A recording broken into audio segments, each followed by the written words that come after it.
നമ്മളിത് 2017 മോഡല് വെറും 17,000 കിലോമീറ്റർ ഓടിയൊരു കിട്ടില്ല വണ്ടിയായിരുന്നു. നമ്മൾ ഓടുന്നതിനനുസരിച്ചാ. നിങ്ങൾ വിചാരിക്കുന്നത് ഒരു ദിവസം 1000, 1500 ഒക്കെ ഡെയിലി ഓടും.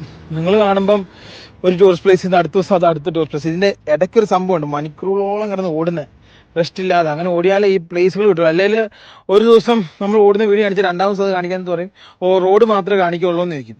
അപ്പൊ എല്ലാവരുടെയും താല്പര്യത്തിനും എല്ലാവരും ഇതിനനുസരിച്ച് ഓടിക്കണമെങ്കിൽ ഇങ്ങനെയാണ്. പറഞ്ഞിട്ട് കാര്യമില്ല. നമ്മൾ എന്ത് പറഞ്ഞിട്ട് എന്ത് കാര്യം ഇരിക്കുന്നു? വണ്ടി ഓടുക, നമ്മുടെ പ്രൊഫഷൻ ഇതാണ്. കിട്ടുന്ന എല്ലാം മേടിക്കുക. തിരിച്ചു പറഞ്ഞിട്ട് കാര്യമില്ല. തിരിച്ചു പറഞ്ഞു കഴിഞ്ഞാൽ ഒരു വലിയ പ്രശ്നമാണ്. കിട്ടുന്നൊക്കെ മേടിക്കുക, അനുഭവിക്കുക, ആൾക്കാർ പറയുന്ന തെറികളൊക്കെ അംഗീകരിക്കുക. സോഷ്യൽ മീഡിയ വന്നു കഴിഞ്ഞാൽ അങ്ങനെയാണ്. നമ്മൾ അതിനെ എതിർക്കാൻ പോയി നമ്മൾ വേറെ സംഭവം, നമ്മൾ കൊല കൊമ്പനാന്നൊക്കെ പറഞ്ഞാൽ വീണ്ടും അടുത്ത തെറി. എന്തിനാ അതിന്റെ ആവശ്യം?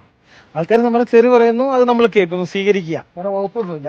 അപ്പൊ നമ്മളിപ്പോ ഇവിടെ പെട്ടു, ഇത് ഊരുക. ഒരിക്കലകത്ത് പിന്നെ സന്തോഷം മാത്രമല്ലാത്ത ഒരു ഇത്ര ദിവസം കഴിയുമ്പോൾ നമ്മൾ തന്നെ മൊത്തം മാനസികമായിട്ട് ഇതാവും. നമ്മുടെ ട്രൗസർ കീറും. ഒരു 10-15 ദിവസമൊക്കെ ഭയങ്കര സുഖമായിരുന്നു. അത് കഴിഞ്ഞാണല്ലോ ഈ 5-10 ദിവസം നമ്മൾ ടൂറിസ്റ്റ് പ്ലേസിലേക്ക് പോയിട്ട് വാവ് നൈസ് എന്ന് പറയുന്ന പോലെ അല്ല ഗൈസ്. സത്യം പറയാലോ, 10-15 ദിവസം കഴിഞ്ഞ് കഴിഞ്ഞാൽ ഇപ്പൊ നിങ്ങൾ ചോദിക്കും, നിങ്ങൾക്ക് എന്നാൽ ഈ പണി നിർത്തി വേറെ എന്തെങ്കിലും പണിക്ക് പോയിക്കൂടെ? വേറെ വകുപ്പൊന്നും ഇല്ലാത്തതുകൊണ്ടാണ് ഈ തൊഴിൽ ചെയ്യുന്നത്. അല്ലെങ്കിൽ നമ്മൾ വേറെ വകുപ്പിന് പോകില്ല. അല്ലേ ലിവിനെ? എന്തായാലും വാദം ദൈവം തിന്നാൻ തരും. അല്ലേ ലിവിനെ?